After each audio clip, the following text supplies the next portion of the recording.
بہت سارے لوگوں کو جانور پالنے کا بہت شوق ہوتا ہے۔ کوئی کبوتر پالتا ہے تو کوئی بلی پالتا ہے، کوئی طوطا پالتا ہے، اور کوئی قسم قسم کے چڑیا پالتا ہے، اور کوئی مچھلیاں پالتا ہے، کوئی مرغیاں پالتا ہے۔ تو یہ سب جانور جن کے نام میں نے ابھی لیے ہیں، تو ان جانوروں کو پالنا کیسا ہے اور ان جانوروں کو پالنے کا حکم کیا ہے؟ تو یہاں پر دو باتیں سمجھیں۔ نمبر ایک، یہ سب جانور جن کے ابھی میں نے نام لیے ہیں، جیسا کہ بلی کا پالنا، طوطے کا پالنا، تیتر کا پالنا، اور چڑیا کا پالنا، مچھلی کا پالنا، یہ سب جائز ہے۔ لیکن دوسری بات جو نہایت اہم ہے، جب آپ ان جانوروں کو پالنا چاہتے ہیں یا آپ پال رہے ہیں، تو ایسے وقت میں ان جانوروں کا دانہ پانی کا اچھے طریقے سے خیال کرنا یہ نہایت ضروری ہے۔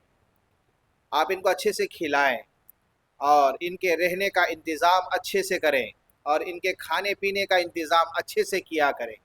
یاد رکھیں، جو بھی آپ ان کو دانہ ڈالو گے، چاہے وہ جتنی بھی قیمت کا ہو، ہر دانے پر اللہ تبارک و تعالی آپ کو صدقے کا ثواب عطا فرمائے۔ اور جو بھی آپ پانی کا انتظام ان کو کریں گے، تو ہر گھونٹ پر اللہ رب العزت آپ کو صدقے کا ثواب عطا فرمائے۔ تو اس لیے جب بھی آپ ان جانوروں کو پالنے کا ارادہ کرتے ہیں یا آپ پال رہے ہو، تو ان کے دانے اور پانی کا اچھے طریقے سے خیال رکھا کریں۔ اور ایک اور بات یہاں پر یہ سمجھیں کہ بلی کا پالنا یہ کیسا ہے۔ بہت سارے لوگ بلی کو بھی شوق سے پالتے ہیں اور اپنے گھروں کے اندر اس کو رکھتے ہیں۔ اور ایک بات یہ بھی سمجھ لیں، بہت سارے لوگ بلی کے پالنے کو سنت کہتے ہیں، حالانکہ بلی کا پالنا سنت نہیں ہے۔ ہاں، بعض صحابہ اکرام رضوان اللہ تعالی عنہم اجمعین نے بلی کو پالا ہے، اور بلی وہ جانور ہے جو گھروں کے اندر آتی جاتی رہتی ہے۔ اسی لیے اللہ کے رسول صلی اللہ علیہ وسلم نے بلی کو متاع بیت میں سے کہا ہے، ترمذی شریف کی روایت ہے۔ لیکن بلی کا پالنا اچھا ہے اور بلی اچھا جانور بھی ہے، لیکن بلی کا پالنا سنت نہیں ہے، اس بات کو اچھے سے یاد رکھیں۔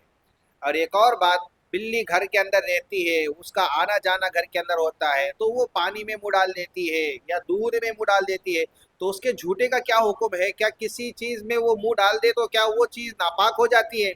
تو یہاں پر سمجھیں کہ بلی کا جھوٹا ناپاک نہیں ہے۔ بلی کا جھوٹا ناپاک اس وقت ہوتا ہے جبکہ بلی کسی چوہے کو کھا کر آئی ہو، یا اس کے منہ کے اندر نجاست لگی ہوئی تھی اور وہ اسی کے ساتھ کیا ہے کسی چیز میں منہ ڈال دی، تب بلی کا جھوٹا ناپاک ہے، نجس ہے۔ لیکن بلی گھر کے اندر ہی رہتی ہے، کسی چوہے کو نہیں کھائی، کسی گندگی کے اندر منہ نہیں ڈالی، اس کے منہ کو گندگی لگی ہوئی نہیں تھی، اور اس نے کیا ہے دودھ کے اندر یا پانی کے اندر منہ ڈال دیا، تو اب اس بلی کا جھوٹا ناپاک نہیں ہے۔ ہاں، تھوڑی سی کراہت اس کے اندر آ جاتی ہے، لیکن جو پانی کے اندر بلی نے منہ ڈال دیا ہے، وہ پانی اس کے منہ کے اوپر نجاست نہیں لگی ہوئی تھی، تو وہ پانی پاک ہے، اس کو استعمال اگر آپ کرنا چاہیں تو کر سکتے ہیں۔ بلی نے دودھ کے اندر منہ ڈال دیا، اس کے منہ پر نجاست لگی ہوئی نہیں تھی، تو ایسے وقت میں وہ دودھ بھی پاک ہے، نجس نہیں ہے، ناپاک نہیں ہوا ہے۔ اللہ نے آپ کو استطاعت دیا ہے، اللہ رب العزت نے آپ کو فراوانی عطا فرمائی ہے، تو ایسے وقت میں آپ کا دل نہیں چاہ رہا ہے اس دودھ کا استعمال کرنا، تو اس بلی کی خوراک بنا دیں یا کسی اور جانور کو کھلا پلا دیں، لیکن آپ دوسرے دودھ کا استعمال کریں۔ ہاں، اگر آپ کے پاس اس کے علاوہ کوئی اور کھانا نہیں ہے، آپ کے پاس اس کے علاوہ کوئی اور دودھ نہیں ہے، ایسے وقت میں آپ اس کو استعمال کرنا چاہیں تو استعمال کر سکتے ہیں، اس لیے کہ بلی کا جھوٹا اگرچہ اس کے منہ پر نجاست نہ لگی ہوئی ہو تو پاک ہے، تھوڑی سی کراہت اس کے اندر آتی ہے، لیکن وہ چیز نجس نہیں ہوتی ہے۔ تو یہ بات یاد رکھیں کہ بلی کو پالنا اچھا ہے اور بلی کو پالنا جائز ہے، لیکن بلی کو پالنا سنت نہیں ہے۔ بات جاننا جس کا نہایت ضروری تھا۔ اللہ رب العزت سے دعا گو ہوں کہ اللہ تبارک و تعالی عمل کی توفیق مرحمت فرمائے۔